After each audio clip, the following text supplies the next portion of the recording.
جولائی 2023 دا Baloch circle news کی جانب سے تمام سننے والوں کو مشاعت کو بخیرت۔ چمن منی پیٹرول پمپ آتش زد کی واقعہ میں ایک اور زخمی دم توڑ گیا، ہلاکتوں کی تعداد 3 ہو گئی۔ D I Khan police check post پر حملہ، کانسٹیبل ہلاک۔ نوشکی میں ہیضہ کی وبا پھیلنے سے متعدد بچے شدید متاثر۔ ڈیرہ الیار درجنوں نہروں کی پشتیں کمزور، علاقے زیر آب آنے کے خدشات۔ ہنری کسنجر کا اچانک دورہ چین، چینی وزیر دفاع سے ملاقات۔ امارات دنیا کے طاقتور پاسپورٹوں میں شامل ہے، عرب خطے خلیجی ممالک سر فہرست۔ ورڈ کی جانب دھماکوں کی آوازیں اور شدید فائرنگ جاری۔ سوئی میں فوجی مظالم جاری، مزید 7 بلوچ فرزند لاپتہ۔ کیچ طالب علم سمیت 3 بلوچ نوجوان فوج کے ہاتھوں لاپتہ۔ جھاؤ میں نوجوان نے خودکشی کر لی۔ کوئٹہ میں فائرنگ سے نوجوان قتل۔ چمن تور پل کے قریب واقع منی پیٹرول پمپ میں آتش زدگی کا واقعہ پیش آیا، جس کے نتیجے میں 5 افراد بری طرح جھلس کر زخمی ہوئے تھے اور ایک 14 سالہ لڑکا موقع پر ہی جھلس کر جاں بحق ہوا تھا۔ واقعہ کے ایک دن بعد عصمت اللہ نامی زخمی زخموں کی تاب نہ لاتے ہوئے جاں بحق ہو گیا اور واقعہ کے تیسرے دن صادق نامی زخمی بھی جاں بحق ہوا، جو جاں بحق کی تعداد 3 ہو گئی اور 2 زخمی زیر علاج ہیں، جن کی ابھی حالت تشویشناک بتائی جا رہی ہے۔ واضح رہے کہ پیٹرول پمپ میں واقعہ اس وقت پیش آیا جب پک اپ ڈاٹسن سے ڈبوں میں تیل اتارے جا رہے تھے کہ اچانک آگ لگ گئی اور دیکھتے ہی دیکھتے مکمل پمپ آگ کی لپیٹ میں آیا اور جل کر خاکستر ہو گیا۔ ڈیرہ اسماعیل خان کی تحصیل کلاچی میں مڈی گیٹ پر نامعلوم مسلح افراد کی فائرنگ سے پولیس کانسٹیبل مبارک شاہ ہلاک ہو گیا۔ واقعہ کی اطلاع پر قانون نافذ کرنے والے اداروں نے علاقے کو گھیرے میں لے کر مسلح افراد کی تلاش کے لیے سرچ آپریشن شروع کر دیا، جبکہ ہلاک پولیس کانسٹیبل کی نماز جنازہ پولیس لائن میں ادا کر دی گئی۔ نوشکی کے علاقے بٹو احمد وال اور محلے کا علاقوں میں ہیضہ کی وبا پھیلنے سے متعدد بچے شدید متاثر ہو گئے، جبکہ بچوں کو ہیضہ کی ہلاکت کی متضاد اطلاعات موصول ہو رہی ہیں۔ علاقائی لوگوں کے مطابق علاقے میں ہیضہ کی وبا پھیلنے سے متعدد بچے بھی جاں بحق ہو چکے ہیں، جبکہ ہیضہ نے وبا کی صورت اختیار کی ہے، جس سے متعدد بچے اس وبا سے شدید متاثر ہیں۔ محکمہ صحت نے روایتی ہٹ درمی کا مظاہرہ کرتے ہوئے تاحال متاثرہ علاقوں کا دورہ کرنے اور وبا سے ہونے والی ہلاکتوں کو روکنے کے لیے کوئی اقدامات نہیں کیے ہیں۔ علاقہ مکینوں نے محکمہ صحت کی بے حسی کی مذمت اور ہنگامی بنیادوں پر ٹیمیں متاثرہ علاقوں میں بھیجنے کی اپیل کی ہے۔ یو این اے کی رپورٹ کے مطابق ڈیرہ الیار میں ہیر دین ڈرین سمیت دیگر درجنوں نہروں کی پشتیں کمزور ہو گئی ہیں۔ مونسون بارشوں کے سیزن میں شگاف پڑنے اور مہلکہ آبادیوں کے زیر آب آنے کے خدشات بڑھ گئے ہیں۔ محکمہ موسمیات کے مطابق 20 جولائی سے بلوچستان میں مونسون بارشوں کا ایک طاقتور اسپیل داخل ہو رہا ہے، جس کے باعث نصیر آباد کے ڈویژن جعفر آباد، صحبت پور، وسطی محمد، نصیر آباد، جلمکسی اور دیگر اضلاع میں موسلا دھار بارشوں کا امکان ہے۔ مونسون بارشوں میں بٹفیٹر کینال، کیرتھر کینال اور ہیر دین ڈرین سمیت دیگر نہروں میں طغیانی کا بھی خدشہ ظاہر کیا جا رہا ہے۔ گزشتہ سال کی بارشوں اور سیلابی ریلوں سے متاثر ہونے والی ہیر دین ڈرین سمیت دیگر نہروں کی پشتوں کو تاحال پختہ نہیں کیا جا سکا، جس کے باعث متوقع مونسون بارشوں میں ہیر دین ڈرین سمیت کینالز اور نہروں کو بڑے پیمانے پر شگاف پڑنے کا خدشہ ہے۔ سیکٹری آبپاشی بلوچستان عبدالفتح بنگر اور محکمہ آبپاشی حکام نے بھی مختلف اوقات میں ہیر دین ڈرین سمیت نہروں کا معائنہ کیا اور شگافوں کو پر کرنے سمیت پشتوں کو پختہ بنانے کے لیے محکمہ ایریگیشن کو کروڑوں روپے کے فنڈ بھی جاری کیے گئے۔ تاہم متاثرہ نہروں اور ہیر دین ڈرین کی پشتوں کو پختہ بنانے اور شگاف کو پر کرنے کے بجائے خانہ پوری کے لیے چند مقامات پر مٹی ڈال کر کام کاغذی کارروائی میں مکمل کر کے باقی رقم مبینہ طور پر ہڑپ کر لی گئی۔ 2 ماہ قبل بھی پٹفیٹر کینال سے نکلنے والی ذیلی نہر سیم شاخ میں پانی کی ترسیل شروع ہوتے گزشتہ سال کی شگافوں سے پانی مہلکہ آبادی میں داخل ہو گیا تھا اور مقامی افراد کے شدید احتجاج کے بعد ضلعی انتظامیہ کی ہدایت پر محکمہ آبپاشی نے شگافوں کو پختہ طریقے سے بند کرنے کی بجائے مٹی سے بھری بوریاں ڈال کر خانہ پوری کی تھی۔ ان مقامات پر ایک بار پھر شگاف پڑنے اور مقامی آبادی زیر آب آنے کا خطرہ مزید بڑھ گیا ہے۔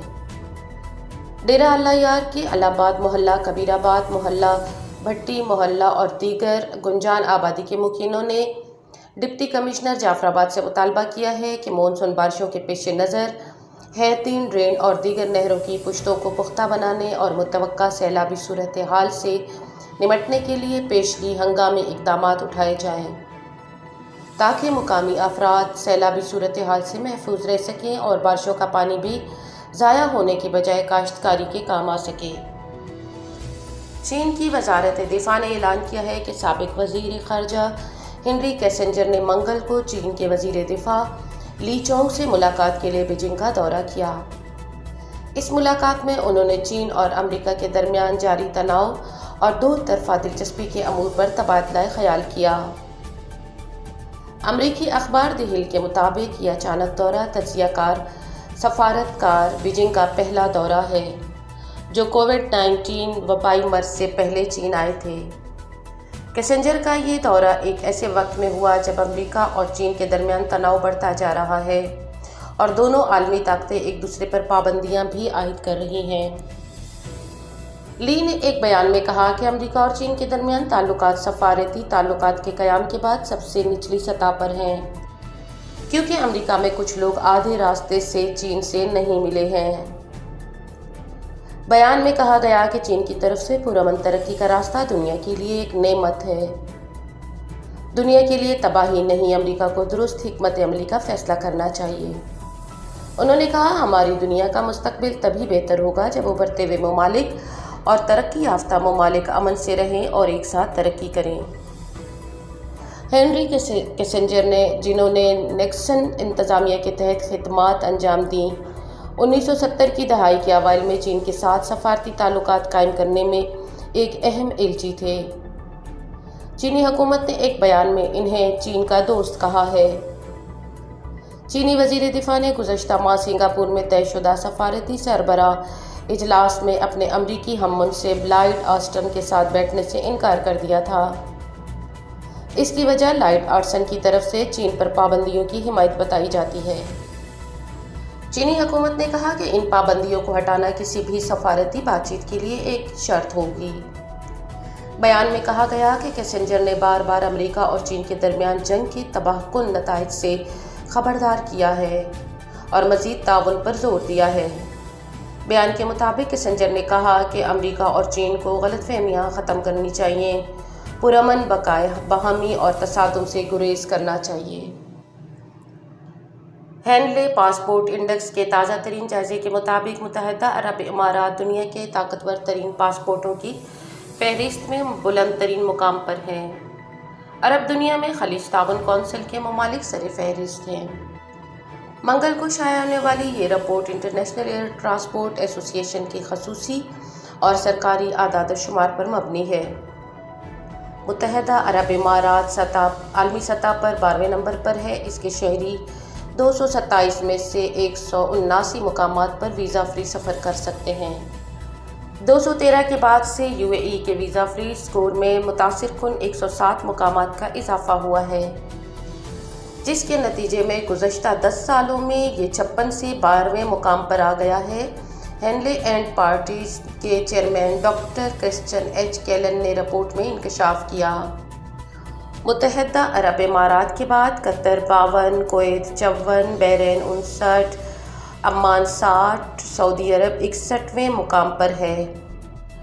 رپورٹ میں کہا گیا ہے کہ خلیجی ممالک نے حالیہ برسوں میں اوسط سے زیادہ آزادانہ تبدیلیاں کی ہیں، تاہم یہ ممالک ویزا اسکیموں، اصلاحات اور نئے اقدامات شروع کر کے اپنا درجہ بندی کو مزید بہتر بنا سکتے ہیں۔ مئی 2023 میں بحرین کے وزیر سیاحت نے اعلان کیا کہ خلیجی ممالک علاقائی شینگن طرز کا سیاحتی ویزا شروع کرنے کے منصوبے کا جائزہ لے رہے ہیں۔ ہینلے پاسپورٹ اشار نے واشنگٹن میں عرب خلیجی ریاستوں کے انسٹی ٹیوٹ کے ایک سینئر رہائشی اسکالر ڈاکٹر رابرٹ موگیلینکی کا حوالہ دیتے ہوئے کہا کہ اس طرح کے اقدامات سے ممکنہ طور پر کئی GCC ممالک کی درجہ بندی میں مزید اضافہ ہوگا۔ کیلن نے کہا کہ ایک مضبوط پاسپورٹ نقل و حرکت کی آزادی کی تعریف سے زیادہ ہوتا ہے۔ یہ بین الاقوامی سرمایہ کاری اور کاروباری مواقع کے حوالے سے اہم مالی آزادی بھی فراہم کرتا ہے۔ شام 101ویں نمبر پر ہے، یمن اور صومالیہ 99، فلسطین 98، لیبیا 95، لبنان 93 اور سوڈان 92 نمبر پر ہے۔ وارڈ میں ریاستی ڈیتھ اسکواڈ کے سرغنہ شفیق مینگل اور BNP مینگل کے سربراہ سردار اختر مینگل کے جتوں کے درمیان شدید فائرنگ اور گولہ باری شروع ہو گئی۔ مقامی لوگوں کے مطابق دونوں مسلح جتھے ایک دوسرے کے خلاف پچھلے کئی دنوں سے مورچہ زن تھے، جبکہ دونوں فریقین کی جانب سے شدید فائرنگ اور گولہ باری کا آغاز ہو گیا۔ جھڑپوں میں تاحال کسی بھی جانی مالی نقصان کی اطلاع نہیں ہے، تاہم علاقے میں شدید خوف و ہراس پایا جاتا ہے۔ سوئی کے علاقے چینا پوسٹ اور گوپٹ سمیت مختلف مقامات پر پچھلے ایک ہفتے سے پاکستانی آرمی کی جانب سے بلوچ آبادیوں کے خلاف مظالم جاری ہیں۔ پاکستانی آرمی نے مقامی بلوچ آبادیوں کے گھروں پر دھاوا بولا اور بزرگوں اور 2 بھائیوں سمیت مزید 7 بلوچ رہائشیوں کو اغوا کر کے اپنے ساتھ جبرن لے گئے۔ چینا پوسٹ سے جبرن لاپتہ کیے جانے والوں میں 2 بزرگ عنایت اللہ ولد کوہی بگٹی، عثمان ولد رازو بگٹی شامل ہیں، جنہیں پاکستانی فوج نے ان کے گھروں سے اغوا کر کے جبرن لاپتہ کر دیا۔ ادھر گوپ میں جبرن لاپتہ کیے جانے والوں میں ایک بزرگ اسو بگٹی اور ان کے جوان بیٹے خیرہ بگٹی، ماری بگٹی اور دیگر 2 بلوچ تہرو بگٹی اور احمد علی ولد کربھاری بگٹی شامل ہیں، جسے پاکستان آرمی نے گھروں سے اٹھا کر لاپتہ کر دیا۔ ڈیرہ بگٹی کے علاقے سوئی میں پچھلے ایک ہفتے سے جاری فوجی بربریت کے دوران جبرن گمشدگی کا شکار بلوچ رہائشیوں کی تعداد 12 ہو گئی ہے۔ تربت بازار اور تم سے پاکستان آرمی نے ایک کمسن بچے طالب علم سمیت 3 بلوچ نوجوانوں کو اغوا کر کے جبری طور پر لاپتہ کر دیا۔ Voice for Baloch missing persons کی رپورٹ کے مطابق تربت بازار میں کولوا اسٹاپ پر پاکستان آرمی نے بلوچ طالب علم شاہد ولد چارشمبے سکنہ مادک کلار ڈنڈار کو اغوا کر کے لاپتہ کر دیا۔ جبرن گمشدگی کا دوسرا واقعہ تم کے علاقے بوستان میں پیش آیا، جہاں پاکستان آرمی کے اہلکاروں نے فاروق ولد مراد اور پیر بخش کو رات گئے گھروں پر حملہ کر کے اغوا کر لیا ہے، جو تاحال جبرن لاپتہ ہیں۔ تنظیم کے بقول جبرن لاپتہ کیے جانے والے افراد کی بازیابی کا سلسلہ مکمل طور پر روک دیا گیا ہے، جبکہ بلوچستان کے مختلف علاقوں سے جبری گمشدگیوں میں تیزی لائی جا رہی ہے، جو تشویشناک ہے۔ جھاؤ کے علاقے کورک میں ایک بلوچ نوجوان نے گلے میں پھندا ڈال کر اپنی زندگی کا خاتمہ کر دیا۔ خودکشی کرنے والے نوجوان کی شناخت زرین ولد اللہ یار کے نام سے ہوئی ہے، جو آواران کے علاقے جھاؤ کے مقام کورک کا رہائشی ہے۔ مقامی لوگوں کے مطابق مذکورہ نوجوان اپنے علاقے میں فوجی مظالم سے تنگ آ کر نقل مکانی کر کے کورک میں رہائش پذیر تھا، تاہم خودکشی کے محرکات معلوم نہ ہو سکے۔ کوئٹہ میں نامعلوم افراد کی فائرنگ سے ایک شخص جاں بحق ہو گیا۔ پولیس کے مطابق نواقلی کا رہائشی نوجوان سید عین الدین گزشتہ شب موٹر سائیکل پر گھر جا رہا تھا۔ وہ جیسے ہی فاطمہ جناح پارک کے قریب پہنچا تو نامعلوم موٹر سائیکل سوار نے اس پر فائرنگ کرتے ہوئے فرار ہو گئے۔ فائرنگ کے نتیجے میں وہ موقع پر ہی جاں بحق ہو گیا۔ اطلاع ملنے پر پولیس نے موقع پر پہنچ کر لاش کو ہسپتال پہنچایا، جہاں پوسٹ مارٹم اور ضروری کارروائی کے بعد لاش ورثاء کے حوالے کر دی گئی۔ اس کے ساتھ ہی دی بلوچ سرکل کی نیوز ٹیم اپنے تمام سننے والوں سے اجازت چاہتی ہے۔ ہمیں سننے اور ہمارے ساتھ جڑے رہنے کے لیے آپ سب کا بہت شکریہ۔